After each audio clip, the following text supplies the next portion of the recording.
নমস্কার, সকলকে স্বাগত জানিয়ে আজকে ব্লগটি শুরু করছি। ব্লগটি যে যেখান থেকে দেখছেন আশা করি সবাই ভালো আছেন।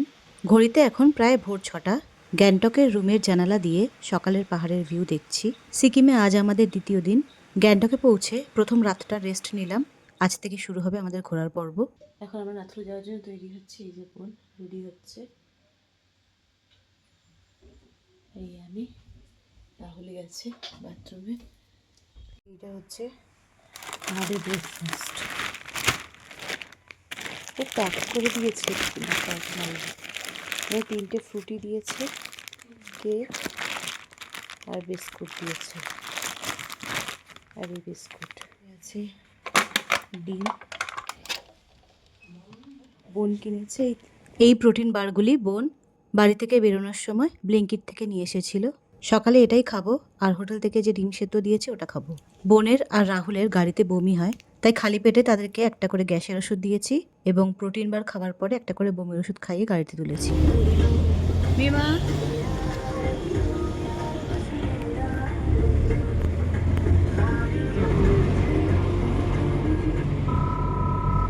কেক, ফ্রুটি, বিস্কুট আমরা খাইনি, ব্যাগে পুরে নিয়েছি, রাস্তায় খিদে পেলে খাবো। এখন ঘড়িতে 8টা। আমরা যাচ্ছি নাথুলা পাস। সমুদ্রপৃষ্ঠ থেকে প্রায় 14,140 ফুট উচ্চতায় অবস্থিত নাথুলা পাস গ্যাংটক থেকে প্রায় 58 কিলোমিটার পূর্বে অবস্থিত। যেতে সময় লাগবে 3 থেকে 3.5 ঘন্টা, যদি জ্যাম না থাকে। যাওয়ার সময় পাম্পের সামনে থেকে 1 বোতল জল নিয়ে নিলাম। এখানে 2 লিটার জলের দাম 40 টাকা। ওইখান থেকে আমরা এসেছি, ওই যে গাড়িগুলো আছে ওইখান থেকে এসেছি। পেছনে এত গাড়ি। এটা হলো আমাদের 3 জনের পারমিট। নাথুলা যাওয়ার আগে 20 টাকা করে টিকিট কিনতে হয়েছে, 3টে। বলছে ফরেস্টের জন্য টিকিট। इतना फास्ट क्यों हवा लगे? আচ্ছা, यहाँ से ठंडा शुरू होता है।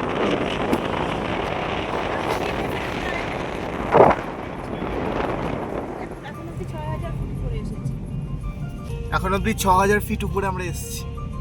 নাথুলা হলো হিমালয় পর্বতমালার একটি বিখ্যাত পর্বত গিরিপথ।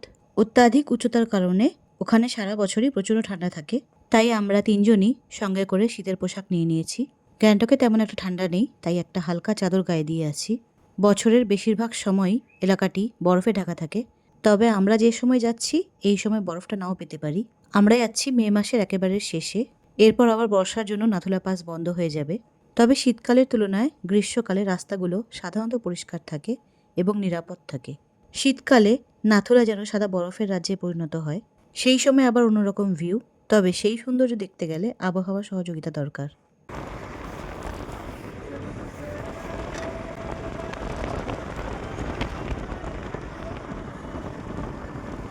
রাস্তার পাশে এই সাদা পতাকাগুলো দেওয়াতে রাস্তার সৌন্দর্য যেন আরও বেড়ে গেছে। সামনের ভিউটা পুরো কাশ্মীরের মতো লাগছে। যত উপরে উঠছি শীত বাড়ছে। গ্যাংটক শহর ছাড়িয়ে ধীরে ধীরে রাস্তা পাহাড়ের আরও উঁচুর দিকে উঠতে শুরু করেছে। রাস্তার দুপাশে সবুজ পাহাড়, বড় বড় পাইন গাছ এবং মাঝে মাঝে এরকম সাদা পতাকা, দেখতে কি ভালো লাগছে। নাথুলায় যাওয়ার জন্য পারমিট লাগে। পারমিট সবসময় পাওয়া যায় না। সোম, মঙ্গল নাথুলা বন্ধ থাকে। বুধবার থেকে রবিবার পর্যন্ত নাথুলা খোলা, সকাল 10টা থেকে দুপুর 3টে পর্যন্ত। প্রতিদিন নির্দিষ্ট সংখ্যক পর্যটককে অনুমতি দেওয়া হয়।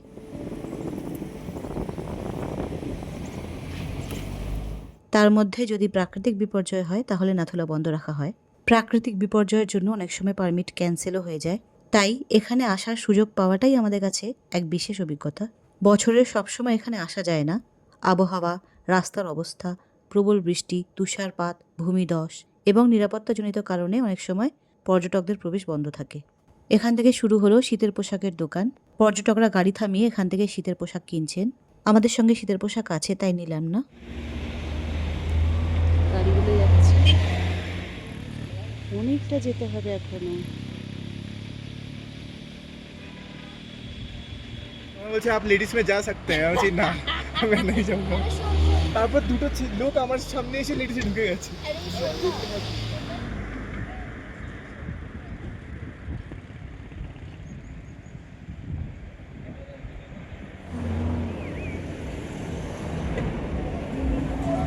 নাথুলা যাওয়ার আগে আমরা বিশ্রামের জন্য রাস্তার ধারে একটি ছোট চায়ের দোকানে দাঁড়িয়েছিলাম।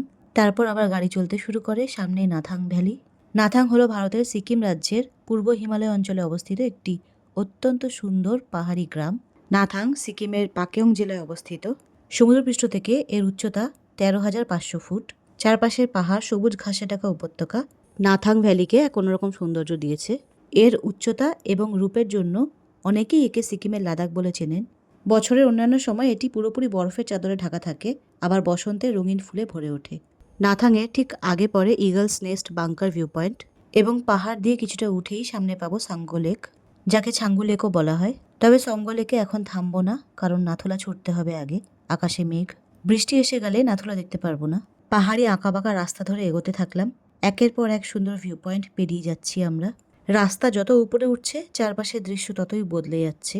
পাহাড়ের গা থেকে সবুজ গাছপালা সরে গিয়ে ধীরে ধীরে পাহাড় পাথরে পরিণত হচ্ছে।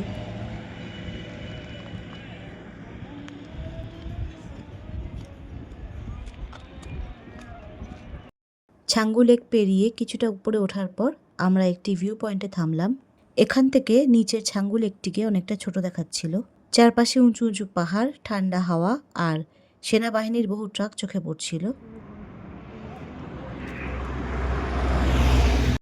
এরপর কিছু দূর এগোতেই প্রথম বরফ দেখতে পেলাম। পাহাড়ের গায়ে সাদা বরফের আস্তরণ দেখেই আমরা সবাই খুবই আনন্দিত হয়ে পড়লাম। এই সময় মনে হচ্ছিল নাথুলার একেবারে কাছে এসে গেছি। তবে এই সময় আমাদের জ্যামের মুখে পড়তে হয়েছিল। এই সময় পর্যটকদের ভিড় ছিল চোখে পড়ার মতো। আমাদের সামনে এবং পেছনে এত গাড়ির লাইন ছিল যেন মনে হচ্ছিল একটা উৎসব হচ্ছে। মনে হচ্ছিল রাজ্যে যত গাড়ি আছে সব যেন আজ নাথুলা ভ্রমণে বেরিয়ে পড়েছে। এখন আমরা ঢুকছি সিকিমের সেরাথাং শহরে।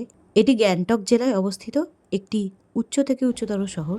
আমাদের এজেন্সির গাড়ি সেরাথাং পর্যন্তই এসেছে। সেরাথাং থেকে আমরা গাড়ি পাল্টালাম নাথুলা যাওয়ার জন্য। এখান থেকে শেয়ার কার নিল 1,000 টাকা করে। আমরা 3 জন, তাই 3,000 টাকা দিলাম। এই শেয়ার্ড গাড়িতে মোট 14 জন বসতে পারে। নাথুলার বাকি পথ আমরা যাচ্ছি কিছু নতুন মানুষের সঙ্গে। সেরাথাং থেকে নাথুলা প্রায় 4 কিলোমিটার দূরে। গাড়িতে প্রায় 10 থেকে 15 মিনিট সময় লাগবে। এই অংশটা একটু আগে দেখা যাচ্ছিল, এখন মেঘে ভরে গেছে।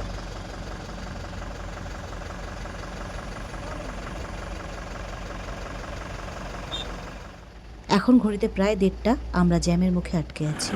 উপর থেকে গাড়িগুলো নামলো, তারপরে নিচের গাড়িগুলো ছাড়া হলো।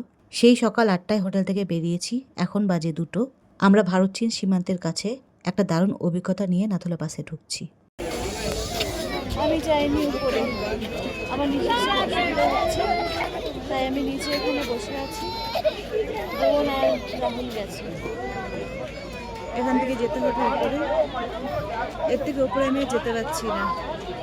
আমার শরীরটা খারাপ লাগছে আর মাথা ঘুরছে, নিঃশ্বাসে একটু অসুবিধা হচ্ছে।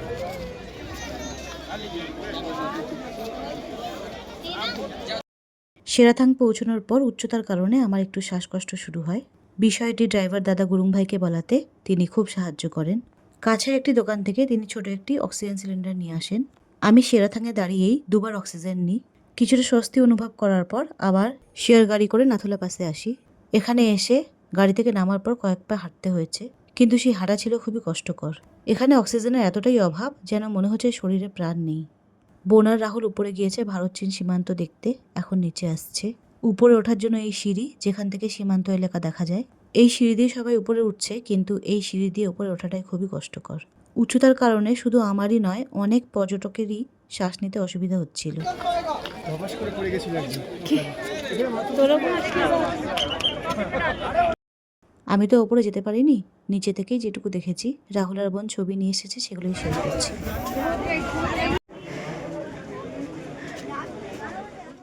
ওই দূরে ভারতের পতাকা দেখা যাচ্ছে, তারপরেই চীনের সীমান্ত। এই যে কাটা তার দিয়ে ঘেরা অংশ, এর আগে আর যেতে দেবে না। এটাই হচ্ছে লাস্ট অংশ, এখান থেকেই যা দেখার দেখতে হবে। পাহাড়ের শেষ মাথায় পড়ে আছে অবশিষ্ট বরফ। এত উচ্চতায় দাঁড়িয়ে চারপাশের দৃশ্য দেখতে সত্যিই ভালো লাগে। একদিকে প্রাকৃতিক সৌন্দর্য, অন্যদিকে সীমান্ত রক্ষায় নিয়োজিত ভারতীয় সেনাবাহিনীর উপস্থিতি। সব মিলিয়ে জায়গাটির গুরুত্ব আরও বেড়ে যায়। সিঁড়ি বেয়ে ওঠার সময় অনেকেই মাঝপথে বিশ্রাম নিচ্ছে, কেউ কেউ আবার পুরোটা উঠতেই পারছে না। এখানে প্রত্যেকের হাতেই দেখি অক্সিজেন সিলিন্ডার। আমরা একই গাড়ি করে যাচ্ছি। आपको दिख नहीं रहा।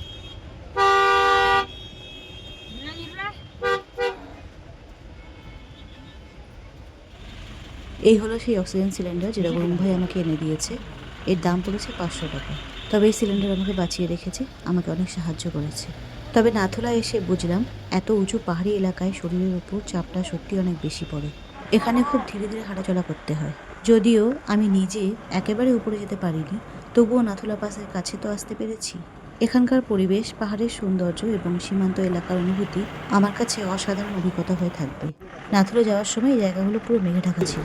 ये ना पूरा हरा हो गया है इसमें वो तरह तरह के फूल निकल के आते हैं फर्क के ना पूरा दूसरा है फूल के ना